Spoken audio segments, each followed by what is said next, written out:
Seriously? Well, gonna be close quarters. Exactly. Second to last, right next to mine. Cozy. You gonna tell us her name, Gunny? Ms. Naval Intelligence. Our new boss. Oh, brother. So check your mouths, find your chairs, and get set for a combat drop. What the hell am I supposed to do with this inside a Covenant ship?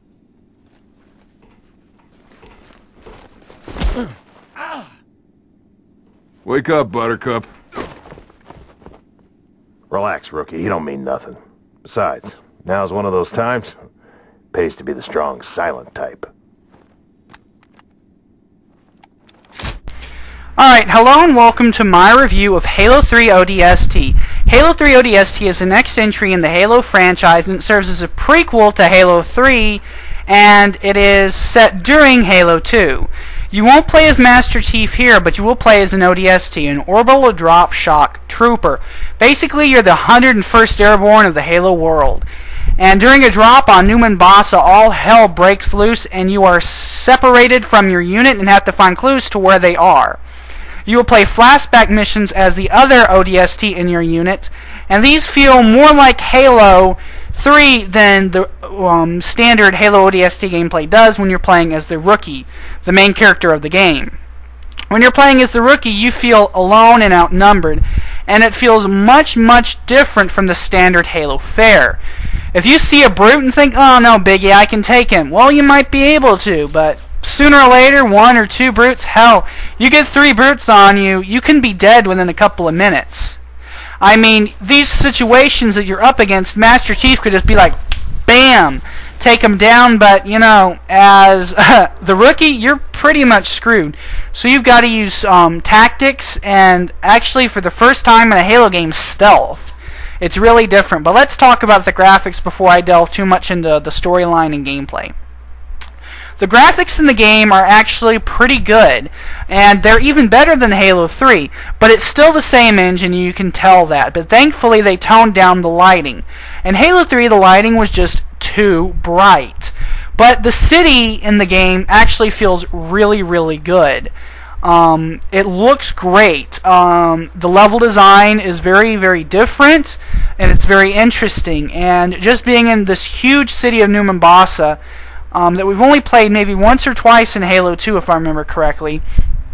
It's a great feeling to see these tall skyscrapers, and there's a flashback mission that I really, really like, where you're actually fighting on one of these skyscrapers, and it's really cool.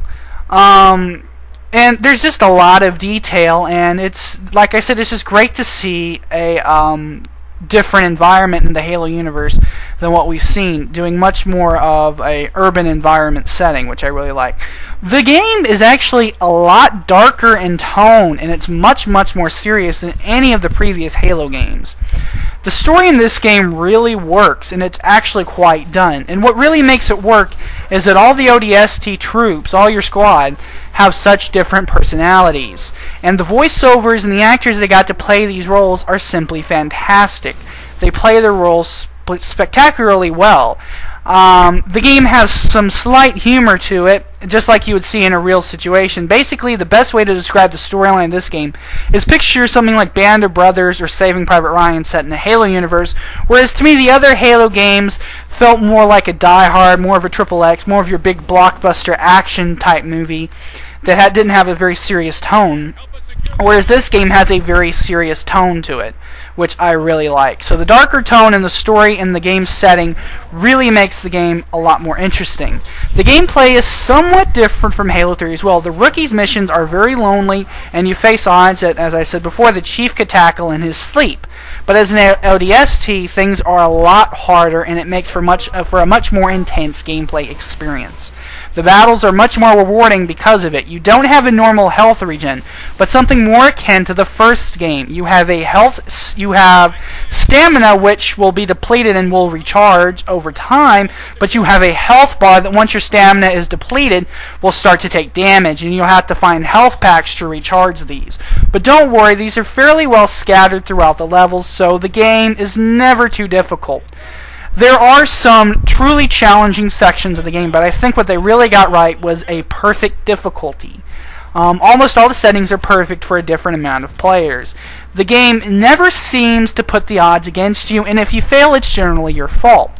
But what's great about this game and what makes it fairly forgiving is you've got very fast loading times, and you've got a great checkpoint system. So just before some really hard battles, you'll get a checkpoint. And generally, maybe you die maybe 3 times. You'll go through that battle differently each time. What's really great about this game is, to me, the battles were not as linear as they have been in the past. There were a lot more different ways to approach each of them. So I really liked that change of pace, where you maybe you stick a plasma grenade to a brute this time, maybe use a rocket launcher the next time, maybe you pick up a plasma rifle. You know, you just change it up. So the game is actually slightly harder than Halo 3, but don't let that get in the way of playing it, because it is fairly forgiving, and once you get the hang of how to play it and start using tactics in the game, it's immensely satisfying. Overall, the game has a lot of nice additions to the Halo world and really refreshes it to make it more fun. I love the dark and serious tone to the game, and I love the voice acting and the story. The gameplay was just much more satisfying, and adding in some stealth and tactical gameplay was a really nice touch. I would have to say this is the best Halo yet, and one of the best shooters I have played this year so far, and a great way to start off the holiday season. Not to mention, I have not talked about the firefight mode, which adds tons of replayability. Think the Horde mode from Gears of War, but with skulls added and much more Halo-ized feel to it. And we still get the complete Halo 3 multiplayer mode, which is really fantastic. You get all the downloadable maps, you get all the stuff that was previously on Halo 3, downloadable content, everything. And it's the complete experience, and you're playing with people who are actually playing Halo 3. So it's actually really good. So you've got a great co-op experience with Firefight, you've got a great multiplayer experience from Halo 3, and you've got a fantastic single-player game. Not to mention that down the road you'll get an open beta to Halo Reach. So basically, if you like Halo or are at all interested in this game, get it. You will not regret it. Halo 3 ODST gets a 5 out of 5 and is an outstanding game that really surprised me. I enjoyed this game tremendously and cannot recommend it enough. Thank you for watching my review of Halo 3 ODST. Please rate, comment, and subscribe. Good night, everybody.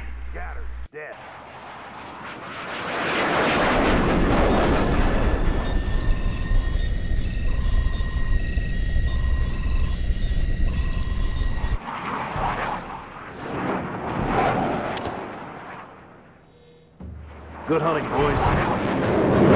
I'm keeping my boots on the ground.